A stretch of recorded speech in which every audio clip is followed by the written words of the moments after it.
Olá pessoal, eu sou a professora Daniela Coelho. Vou começar a disciplina com vocês, Ética Profissional e Responsabilidade Social. Primeiramente, eu gostaria de me apresentar.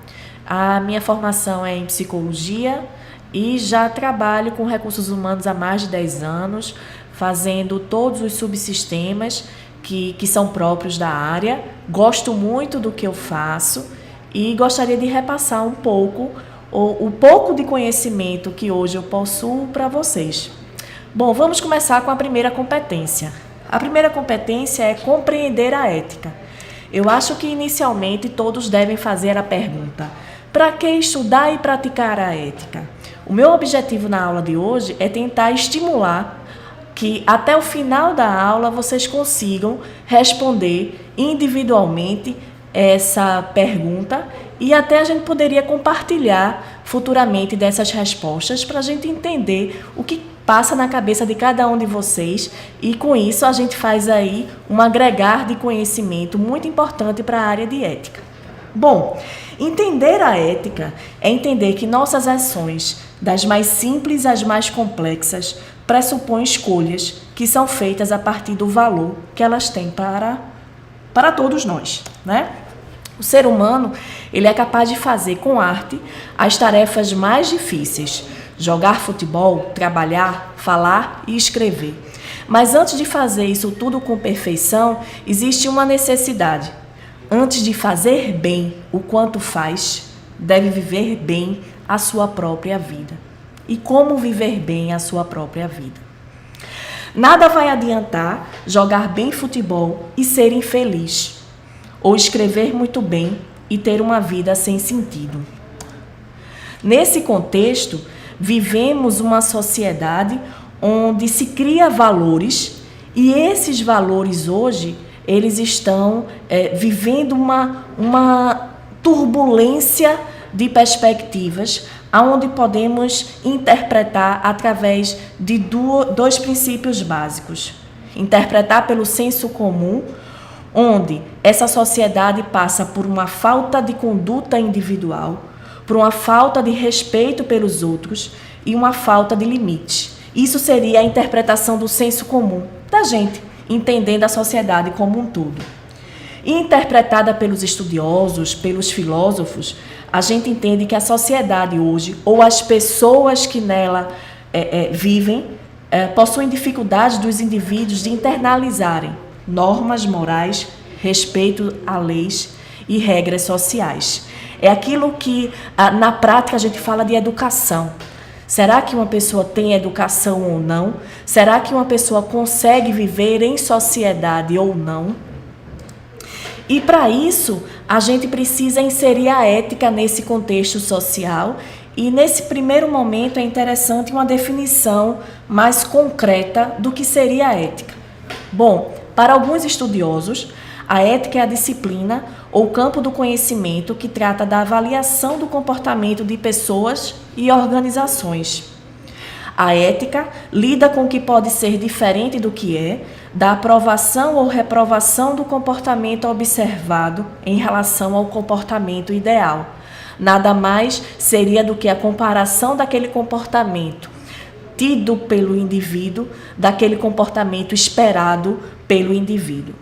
O comportamento ideal é definido por meio de um código de conduta ou código de ética. E nesse contexto, a gente introduz uma outra palavrinha muito utilizada no contexto ético, que é a moral. Será que ética e moral é a mesma coisa? Para eu tentar responder isso a vocês, primeiro eu vou para a definição da palavra ética e moral. Ética vem do grego ethos, que quer dizer costume, modo de agir. Moral vem do latim mores, que quer dizer costume e modo de agir. Mas, Daniela, então ética e moral têm o mesmo significado? Tem, mas tem uma aplicação diferente. Por isso que alguns estudiosos identificam que ética e moral não são sinônimos. Esses estudiosos, eles identificam que ética e moral têm uma diferença crucial. A ética tem como foco o próprio comportamento, a ação humana. e não reações que dela decorrem. Enquanto que a moral é uma norma de conduta onde refere-se a situações particulares e cotidianas. Para a gente entender melhor, a gente pode dizer que a moral é vista como objeto e a ética vista como ciência. Para melhorar ainda mais esse conceito, a ética é vista como ciência e a moral é vista como a prática. Ética desempenha na sociedade no sentido de possibilitar um equilíbrio entre os anseios individuais e os interesses da sociedade. Será que a gente consegue imaginar vivemos numa sociedade onde cada um faz o que quer, na hora que quer e por que quer, sem haver nenhum controle moral, sem haver nenhum controle de valores, normas e leis? Como seria essa sociedade? A ética, gente, pode ser o abrigo protetor do ser humano, uma condição de sobrevivência e de convivência social. Eu acho que se a gente sair dessa aula entendendo que ética é fundamental para o convívio em sociedade, eu acho que eu já tive um ganho grande em passar essas informações para vocês.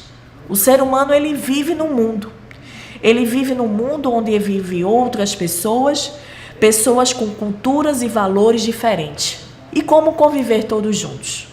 Como entender a necessidade individual e coletiva de todos que vivem naquela sociedade?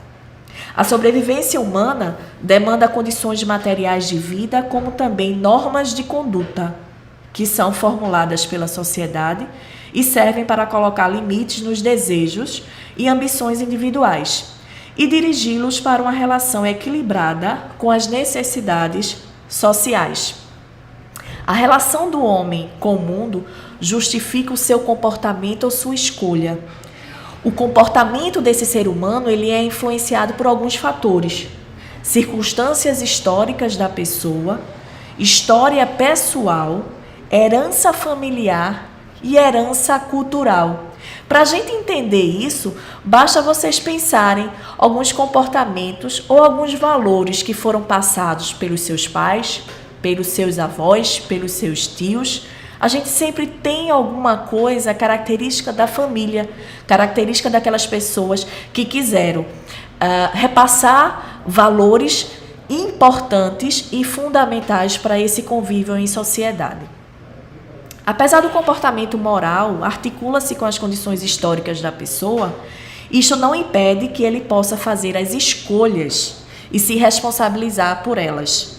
Esse comportamento reflete sobre o seu agir e busca orientar a sua prática de forma consciente para o que lhe seja significativo, útil e funcional.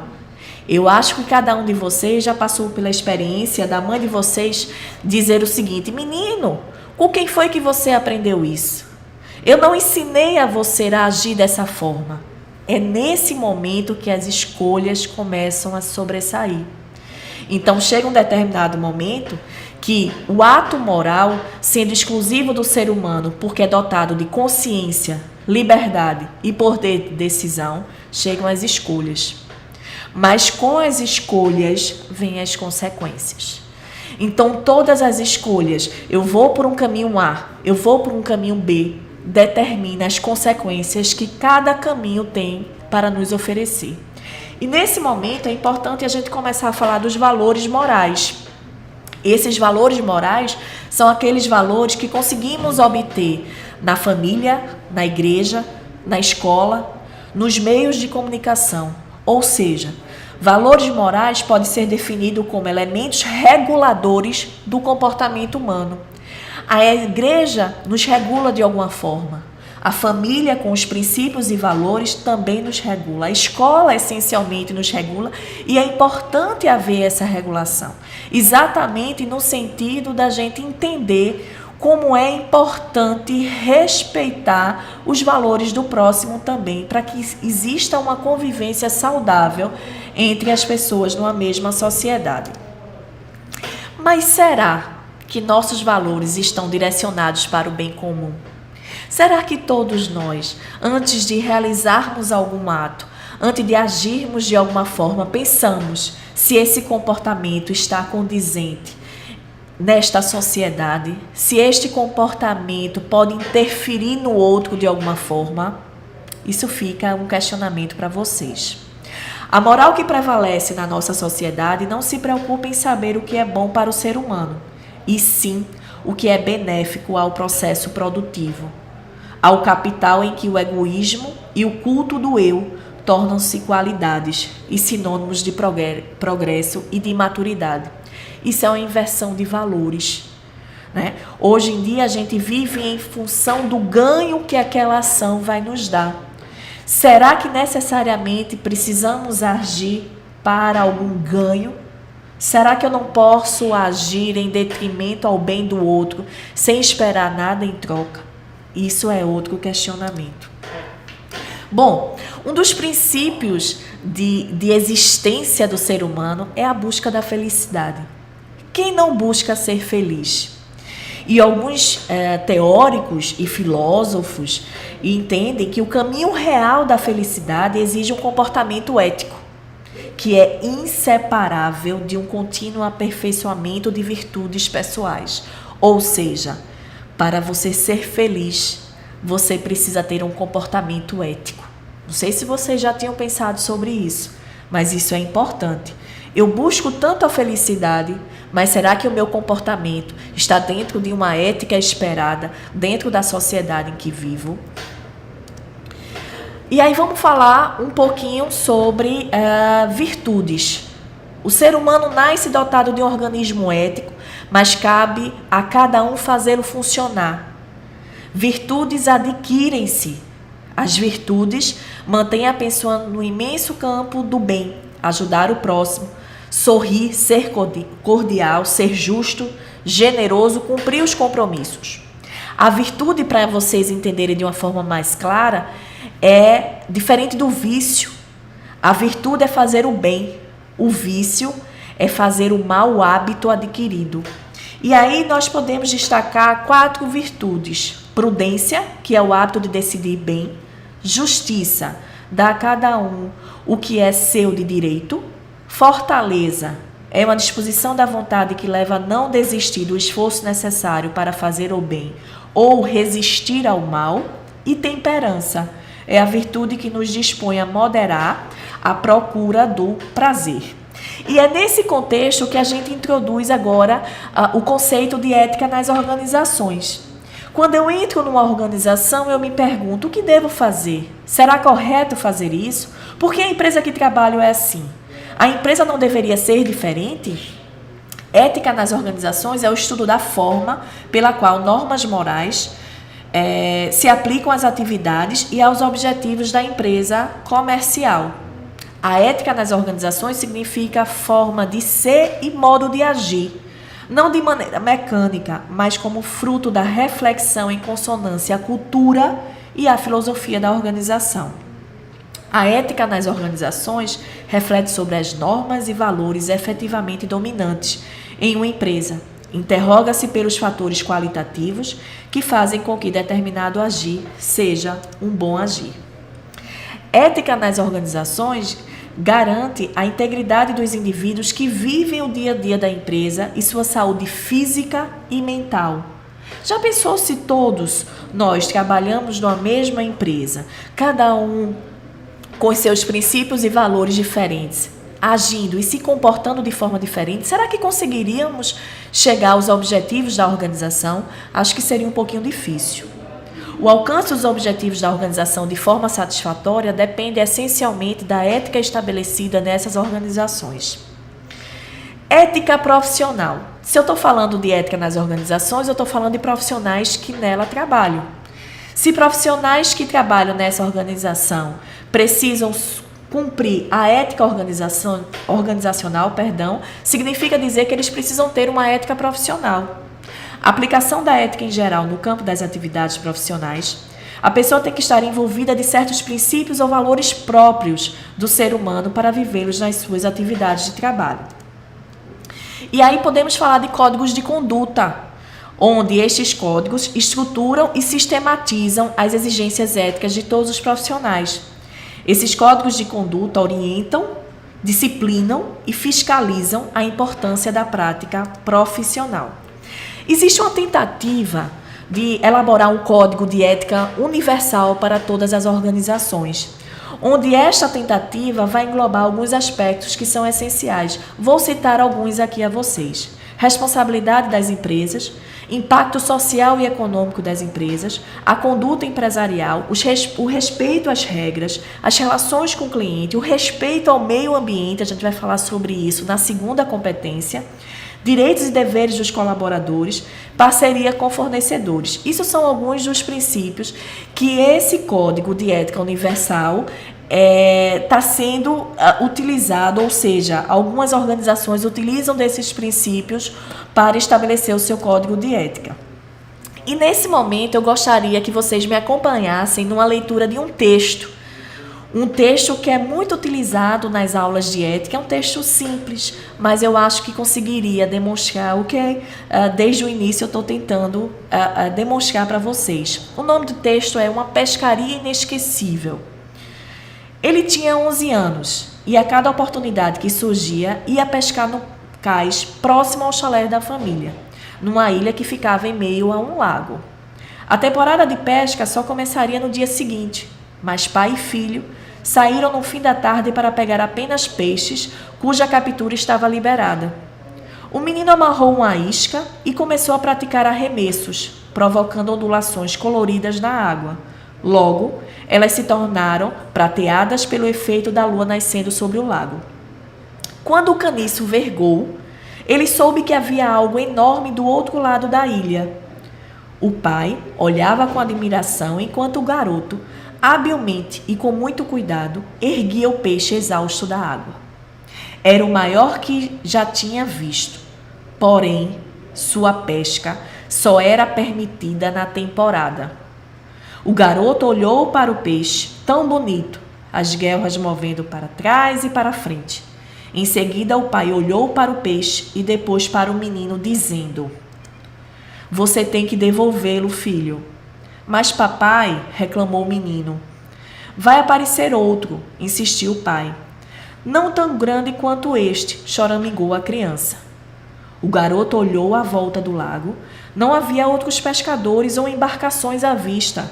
Voltou novamente o olhar para o pai. Mesmo sem ninguém por perto, sabia, pela firmeza da voz, que a decisão era inegociável. Devagar, tirou o anzol da boca do enorme peixe e o devolveu à água escura. O peixe movimentou rapidamente o corpo e desapareceu. Naquele momento, o menino teve certeza de que jamais pegaria um peixe tão grande quanto aquele. Isso aconteceu há 34 anos. Hoje, o garoto é um arquiteto bem-sucedido. O chalé continua lá, na ilha em meio ao lago, e ele leva seus filhos para pescar no mesmo cais. Sua intuição estava correta. Nunca mais conseguiu pescar um peixe tão maravilhoso como o daquela noite. Porém, sempre vê o mesmo peixe todas as vezes que depara com uma questão ética. Porque, como o pai lhe ensinou, a ética é simplesmente uma questão de certo e errado. Agir corretamente quando se está sendo observado é uma coisa. A ética, porém, está em agir corretamente quando ninguém está nos observando. Essa conduta reta só é possível quando, desde criança, aprendeu-se a devolver o peixe à água. Essa é uma mensagem final que eu gostaria de passar para vocês, para que vocês pudessem interpretar esse texto e entender como na prática a ética acontece. Eu queria só ressaltar que esse texto é de James Lanfester's, do livro Histórias para Aquecer o Coração do País, editora Sextante. E para finalizar, valores que definem o que quero, posso, devo. Porque nem tudo o que eu quero eu posso, nem tudo o que eu posso eu devo, e nem tudo o que eu devo eu quero. Com isso terminamos a nossa primeira competência, compreender a ética organizacional. Espero que vocês tenham gostado e até a próxima.